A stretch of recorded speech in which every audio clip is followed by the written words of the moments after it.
algoritm kartasымен орындайтын боламыз, жарай ма? Ондай олай болса барлығымыз сыныптың топ басшысы бар ма? Көш басшысы. Шақырайықшы бір оқушыны. Тез. Жақсы. Біздің топ басшымыз Үміт екен, иә? Олай болса балалар, алгоритм бит технологиясын білеміз, иә? Естиміз? Бақтыңыз ба?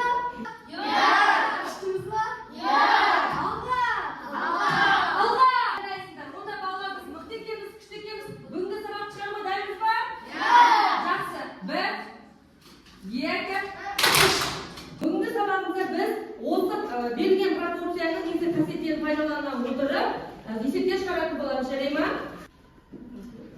Пропорция деген неге кім айтады? Екі қатынастың теңдігі. Екі қатынастың теңдігі. Жақсы болады. Жақсы. Жақсы. Одан кейін? Ашайық, иә? Яғни біз бүгін алгоритм картасы бойынша біз несеміз төменгі күрделілік, аралық күрделілік, жоғары күрделілік есептерін мұқият тыңдап түсініп аламыз, жарай ма? Алдағы уақытта сіздер кезең бойынша есеп шығарғанда керек болады. Олай болса кеттік. Бірінші бізде берілген қандай есеп екен? Айтып отырайық?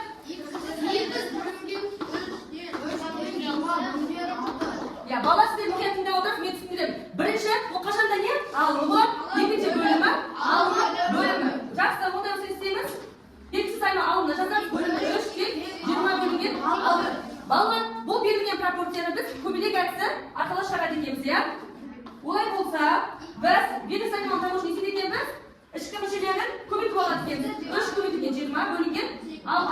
Қанша болады? 10 болады бөлсек. Қанша екен? 10. Балалар түсінікті бол ма? Екінші мүше қайда түсінікті бол ма? Қазір оны байланысты есепті тиіседі. Түсінікті болса тез бәрін дәптерге жазып аламыз. Жарайық, жарай ма? Не беріп тұрген біздер? Ақша. 1,5-ті 1,5 деп алса болады ма балалар? Иә, 1,5 көбейтілген 8 бөлімінде 3. Араластарды көбейтуге келе ма? Есеміз бұрыш-бұрышке айналдырамыз. Сонда 10-нан 15 көбейтілген 8. 10 мен 8 қысқартып кетеді. Қанша болды мына жағында? 4, мына жағында 5. Жақсы. 5 оқушы шықты, 10 секунд уақыт береміз. Қайда қоямыз? Шықса есептеледі, 30 секундта шықпан оқушы. Есептелінбейді балалар, иә? 10 секундта шығарып келсе оқушы, барлығында.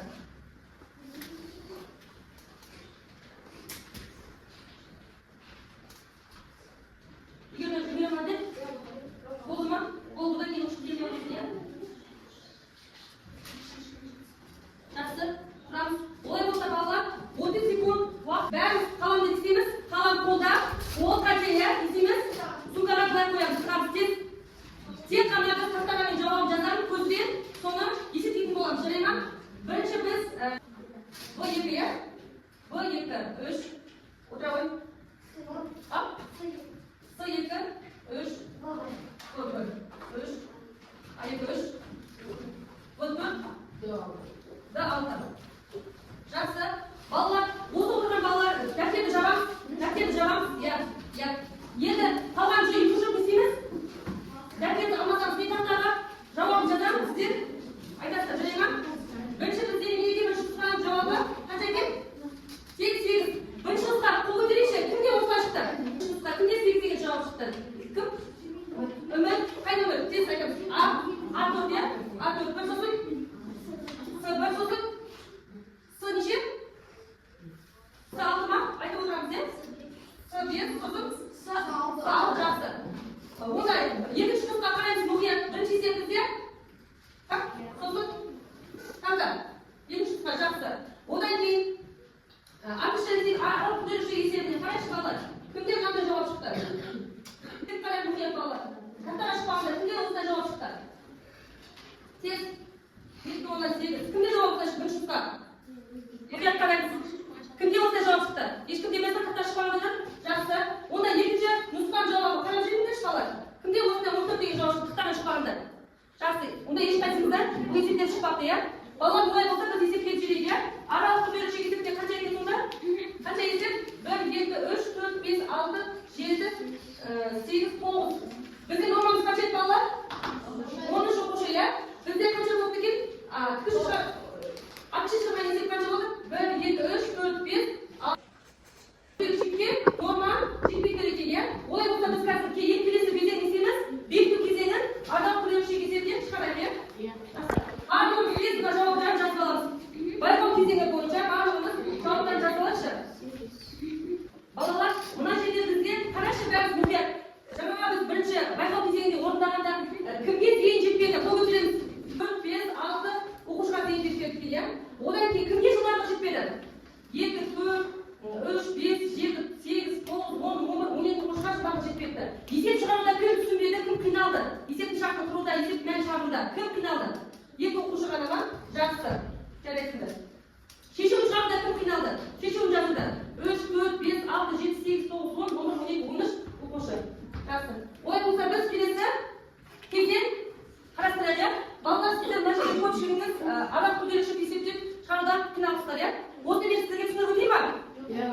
Артықшаны түсіндіріп өтейін. Артықшаны да түсіндіріп өтейін, иә? Артықшаны бастап, иә? Бәрі шығару жолы тек жазып отырамыз. X бөлінген, тоғыздан 8 деңгейіне 3 бөлінген 4 бүтін қанша? 4-тің өзі, иә? Мына біріншіден алымы, екіншіден 4. Не істейміз? Көбелек әдіс бойынша қабат екеуміз мәніне қалай болады? X-тен немене? Бөлшектің бөлімінде 4, 9-дан 8-ді есептейміз. Көбейтеміз неге? 3-ке. 9-дан 3 қысқарып кетеді екен. Неше қалады екен? 3 қалады. Сонда 3-тен 8 бөлінген неменеге? 4-ке аста 1 бар дейміз. Жай бөлшекке бөлгенде бірінші бөлшек өзі қалды, екінші бөлшек не істейді екенбіз? Кері айналдырамыз. Қанша болады сонда? 2. Сонда қанша болады екен? Тең жауабы 3-тен 2 болады екен. Түсінікті ма? Түсінікті ма? Тез жазылыңыздар. Күрделі шекте есепте шығармай жетіспегенде не істейміз қазір? Келесі бекіту кезеңін шығарамыз. Келесі біз бекіту кезеңін шығаратын боламыз. Жақсы ма? Келесі бекіту кезеңін есеп шығарамыз. Кеттік. Төменгі күрделі шек есебінен 2 есе, аралық күрделі шек есебінен 1 есе.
Тең болады. Жай бөлшекке не істейміз? Бір шай бөлшек өзін қалдырамыз да, екінші шай бөлшекті кері сабақ айналдырып аламыз, иә?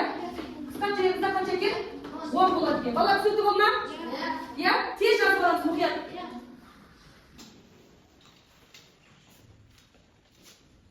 Балалар, олай болса, түсінікті болса біз не істейміз енді?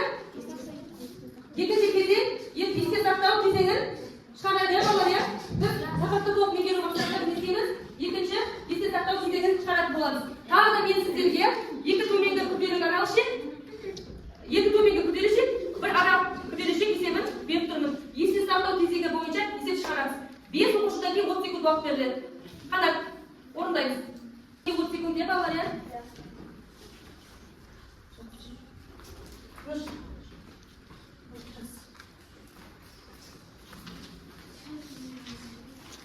Sabır. Sosyal bilgiye, Arap bilgiye kadar değil. Kimde olsa cevap çıktı. Sen, nol komutan çekiz. Yani bizden tut diye tut oluyor. Ya bizden tut diye tut. Ne oluyor? Nol komutan 375 diye tut oluyor ballar. Çektin, 3 ya. Kimde olsa cevap çıktı. Yani ne? Bizden tut. İşte kimde olsa cevap çıktı. Ben mutlaka kararımız. Осы үшінші кезең, есте сақтау кезеңі бойынша біз екі төменгі күрделішек есебін, бір арал күрделішек есебін шығардық, иә? Енді қарайықшы балалар, неше төменгі күрделішек есеп болды екен? Кімге зейін жетіспеді? Барлығыңызға жақсы болды ма? Жарайды. Кімге жылдамдық жетіспеді? Қол көтереміз. 1, 2, 3, 4, 5, 6, 7, 8, 9. Жақсы. Кімге есеп шығаруда қиындық туындады? Қол көтереміз. 1, 2 оқушыға жақсы. Ал кімге шешуін шығаруда қателік кетті? 2 шығарды, бірақ есептің шешуін шығаруда сіз қателік кетті. Кімге? 3, 4, 5, 6, 7 оқушыда. Жақсы. Олай болса балалар, біз бүгінгі жаңағыдай есебіміздің соң. Енді балалар біз істейміз, бағалау әдісі бойынша сіздердің бағаларыңызды анықтап шығады, иә? Яғни рефлексия берейікші балалар. Кел байланыс. Бүгінгі сабақ кезеңіне мақсатқа жетпей-жетпедік па, иә? Қарап енді. Бізде бомыз қанша болды? 5, 7 ма? 7 балл болып кеткен балалар, иә? Иә? Бұл қанша? Бұл 1, 7 балл. А1-міз ше? Тек 1 балл екен, иә? Одан кейін А2-міз 9 балл.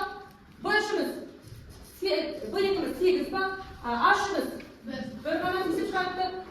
Б3 6 есеп шығартты. Одан кейін А4 5 есеп шығартты. Кім? Б4 қанша? 9 есеп шығартты жақсы. А5-міз 5 есеп шығартты. Б5-міз бар ма? Қасында адам жоқ, иә? С-ше? С1-міз қанша есеп шығартты? Д-ше? Д1 С2 айтады. С2-міз қанша болды? 9. С2-міз 9. Д2-міз 4 екен. 4 есеп шығартты, иә? Одан кейін С-ше 4 есеп. Д-ше 8 есеп, 6 есеп шығартты. Арман, иә? Арман, қанша есеп? 9 есеп. Айдар? Жетті. Балалар біз қарайшы. Жалпы бәрі 8-9 есеп шығарған оқушы қанша алатын еді? 10 балл. Ал 6-7 есеп шығарған оқушы 8 балл. Ал 4-5 есеп шығарған оқушыға біз 6 балл қоятын едік, иә? Сонда бізде санақшы. Альфамыз қанша болып кетеді? 1, 2, 3, 4 оқушы альфа ма бала? Иә? Бетті қанша келді? 8 есеп шығарған үшін 1, 2, 3, 4. Сындау 20